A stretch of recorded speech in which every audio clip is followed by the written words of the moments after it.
किसान के आलसी बेटे। एक गांव में मुरलीधर नाम का एक किसान अपने परिवार के साथ रहता था।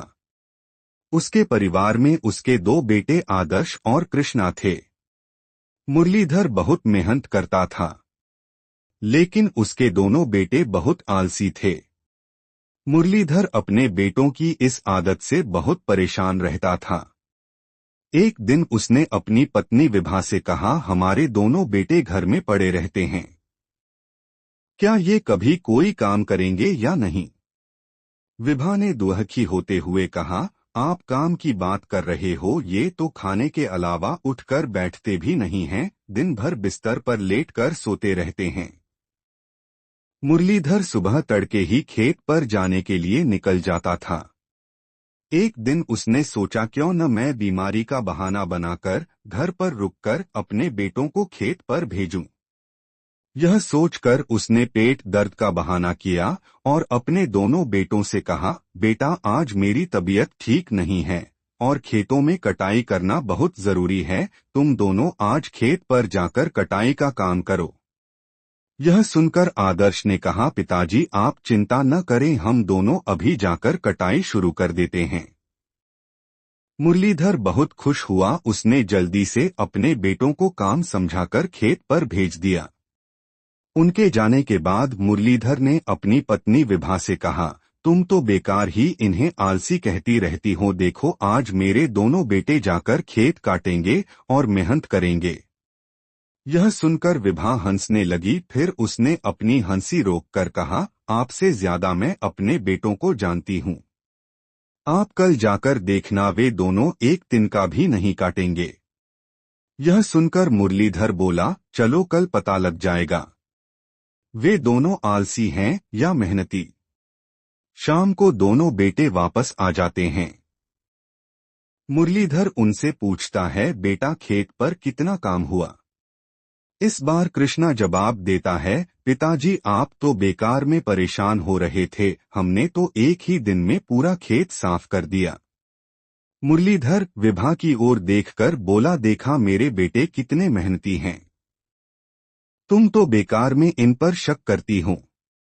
इस पर विभा बोली, मैं तो आंखों देखी पर विश्वास करूंगी। अगले दिन मुरलीधर खेत पर पहुंच जाता है। उसका पूरा खेत कट चुका था। वह बहुत खुश हुआ। उसने अपने दोनों बेटों से कहा, तुमने बहुत अच्छा काम किया है, लेकिन तुमने एक ही दिन में इतना काम कैसे कर लिया, इसमें तो कम से कम 10 दिन लगते। तभी आदर्श बोला, पिताजी हमने आसपास के गांव वालों को बुलाया और कहा, इस पूरे खेत को एक दिन में काट दो। उन्होंने पूरा खेत एक दिन में काट दिया, हम तो वहां पेड़ के नीचे सो गए थे। मुरलीधर बोला, क्या और फसल का क्या हुआ। तभी कृष्णा बोला, जिस गांव वाले से जितनी काटी गई वो उतनी ले गया, यहाँ तक कि कुछ गांव वाले तो फसल का गट्ठर घर रखकर दोबारा फसल काटने आ गए। देखते ही देखते पूरा खेत कट गया। यह सुनकर मुरलीधर ने अपना सर पकड़ लिया, है भगवान, तुम दोनों ने पूरे साल की मेहनत एक दिन में मिट्टी में मिला दी। इससे तो तुम दोनों घर पर ही रहते। यह देखकर विभा बोली, अब हम पूरे साल अपना पालन पोषण कैसे करेंगे, इन मूर्खों ने तो हमें कहीं का नहीं छोड़ा। मुरलीधर को कुछ समझ नहीं आ रहा था कि क्या करे, वह निराश होकर घर आ गया। आदर्श ने घर आकर कहा, पिताजी आपने खेत काटने के लिए कहा था, आपने यह नहीं कहा था कि फसल को घर लाना है। वैसे भी हम लोग इतनी मेहनत नहीं कर सकते। अगले दिन मुरलीधर ने कहा, तुम दोनों को यह घर छोड़कर जाना होगा, मैं तुम्हारा बोझ अब नहीं उठा सकता, मैं और मेरी पत्नी किसी तरह गुजर बसर कर लेंगे, चलो निकलो यहाँ से। मुरलीधर दोनों बेटों को घर से निकाल देता है। दोनों पूरे दिन भूखे प्यासे गांव में भटकते रहते हैं। शाम तक उनका भूख से बुरा हाल हो जाता है। किसी तरह वे एक पेड़ के नीचे रात काटते हैं। अगले दिन वे दोनों एक बनिए के खेत पर पहुंच जाते हैं। आदर्श बनिए से कहता है, सेठ ही हमें कुछ खाने को दे दीजिए, बदले में आप जो भी काम कहेंगे हम कर देंगे। सेठ उन दोनों को खाना खिला देता है। बदले में पूरे दिन उनसे मजदूरी करवाता है। शाम को दोनों उसी पेड़ के नीचे आ जाते हैं। कृष्ण आदर्श से कहता है, अगर हमने अपने माता पिता का साथ दिया होता तो आज हमें यह सब नहीं देखना पड़ता और हमारे कारण हमारे माता पिता भी भूखे मर रहे होंगे। तभी आदर्श कहता है, हाँ भाई तू ठीक कहता है, चल हम दिन में सेठ के खेतों में मजदूरी करेंगे और रात को अपने खेतों पर काम करेंगे। कड़ी मेहनत करके फसल उगाएंगे। दोनों भाई दिन रात मेहनत में जुट जाते हैं।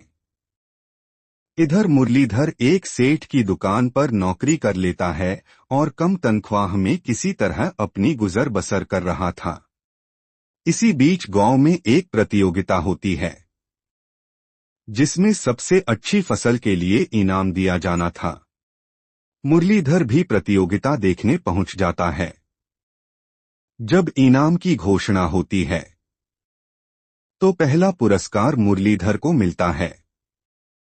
यह देखकर वह कहता है, आपसे कोई गलती हुई, मेरी फसल तो पहले ही बर्बाद हो चुकी है।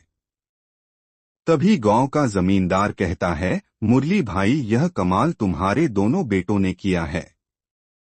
इन दोनों रात दिन मेहनत करके बहुत कम समय में फसल उगाकर नया रिकॉर्ड बनाया है। तभी उसके सामने उसके दोनों बेटे खड़े हो जाते हैं। आदर्श और कृष्णा उसके पैर पकड़ लेते हैं। पिताजी हमें माफ कर दीजिए, हमें अपनी गलती का एहसास घर से निकलते ही हो गया था, इसलिए हमने मेहनत करके यह फसल उगाई है। मुरलीधर की आंखों से आंसू बह रहे थे। उस दिन के बाद तीनों बाप बेटे मेहनत करने लगे।